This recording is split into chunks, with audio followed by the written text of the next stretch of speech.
Wanted to touch on another thing. Again, there's a lot of Switch rumors going around, like Nintendo rumors just in general.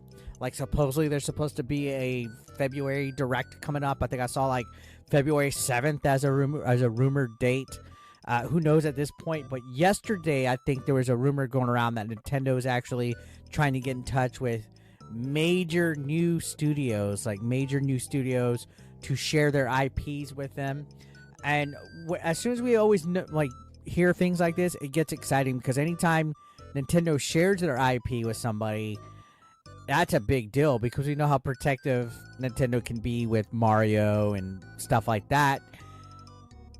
Now that we're coming into, I guess, the end of the Switch's life cycle and we're coming up to the Switch Pro or the Switch 2 or the Super Nintendo Switch, like I like to call it, if they're already considering getting new studios to share the IPs and to make games, I think that's going to be pretty awesome because it's going to bring, like, I guess, fresh ideas and new breath to these existing IPs because there's only so many times that, you know, the same company could make the same type of games.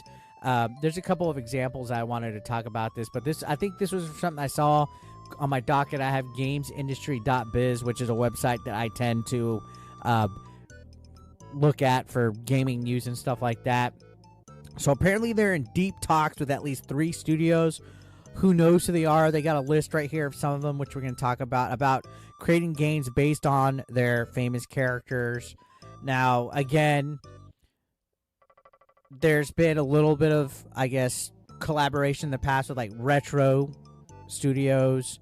I think they did, like, Donkey Kong Country Returns. And they might have did Tropical Freeze. I'm not sure on that one, but they've been doing, like, Donkey Kong games. I think they're also rumored to be developing Metroid Prime 4, and they get a lot of praise and stuff. But also, MercurySteam, I think that's who made Metroid Dread. I have Metroid Dread here somewhere. They had some other team work on Metroid Dread, which I thought they did a great part. And then WayForward is another game company that I think I heard them doing rumors about. I think WayForward did, like, Shovel Knight.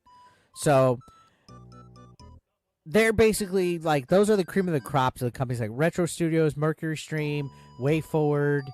And, you know, if you think about how these studios do so great with their own games and their own companies and stuff, and how with Metroid Dread and all that, what they could do possibly with, like, other characters and stuff. And I think it will help streamline the process as well when you think of how long certain games take when it comes to Nintendo. Like for example, I literally, speaking of Metroid, I just made a video the other day talking about Metroid Prime 4, asking where the hell is it? What's taking so long with it? All right.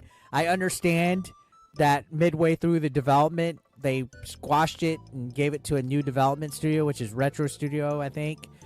And, you know, it's been 7 years since they announced it. What's taking so long? So I think Nintendo sometimes just needs to hand over the baton and give it to people. But the other thing in the past is Miyamoto butts into people's business a lot. I love Miyamoto, but I think, like, back before it became Star Fox Adventures, it was Dinosaur Planet, and it was, like, far ahead in development. Miyamoto saw, like, early, like, gameplay footage, whatever, and I guess the story is that he looked at it and didn't like it and said we should rebrand it to a Star Fox game. Like, yeah, Miyamoto has all the creative judgment and everything in the world, but I think if Nintendo is going to use new studios to share their IPs with, they got to give the baton, man, and just have trust and faith. You know, like, in my opinion, they need to stay away to an extent. Yes, oversee the projects and stuff, but if something's, like, further along and it, you know, to a point, like, I could understand maybe, like, the first year in development, look at it and be like, nah, let's start over, let's clean slate it. But if something's, like, near finished, man, don't cancel that game. Don't put it down and pull an HBO with the, what was it? They had a Batwoman movie that was, like, practically, I think it was in the can. I think it was finished, shot and everything.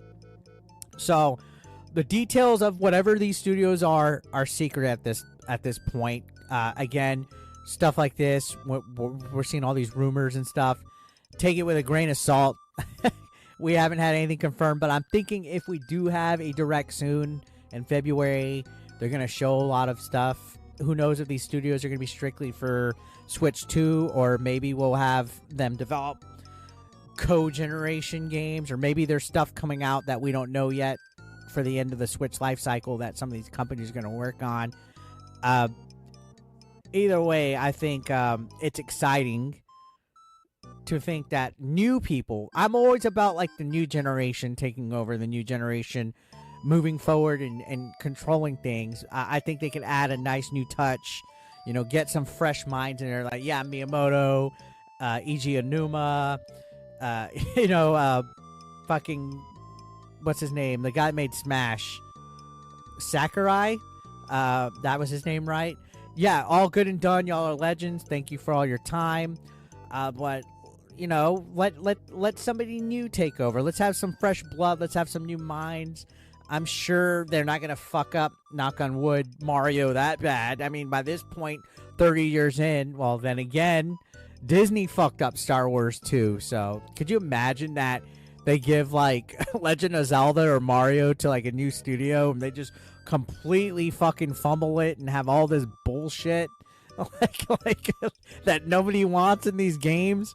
So I get where they're in, but like you think of like real good studios that they worked with, like Platinum Games is like one that comes to mind when you think of like some of the studios that Nintendo has been working closely with.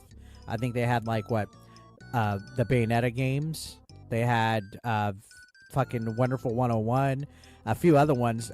Platinum Games is definitely one that I would like to see them try to like make some real good Nintendo IPs. Retro Studios, again, that's another one. They did really well with Donkey Kong Country Returns. Why don't we get more Donkey Kong games, damn it? Or give us another game that is similar to that. How about Retro Studios makes a Mario game? You know what I mean? And I think those two are like top of the line as far as partnerships go. But earlier, some about WayForward games. I would like to see WayForward make, like, you know how like Shovel Knight's like a pixel sprite type of game? Make a Mario game in that style. Like, yeah, cool, Mario Wonder looked amazing, New Super Mario Brothers U, and Super Mario 3D Land, Mario has this cute 3D aesthetic. I think it would be badass if we had a brand new NES looking Mario game. I always thought that. And I think on top of this, like when they're thinking about sharing their IPs with studios and stuff, I think they're also open to sharing their IPs for other things. I think trying new things with their characters, because everybody at this point knows who fucking Mario is.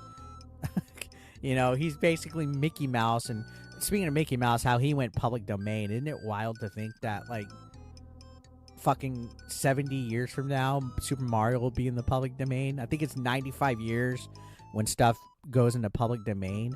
Could you imagine like about 70, I think it's like 75 years from now, maybe even less, maybe like 65. I don't know where it's at. I think Mario's at his 38th actually, so my math is bad. Can you imagine when Mario goes public domain finally? But I think new voices, fresh ideas and stuff for old IPs and games could make things better. So I want to give my thoughts on that.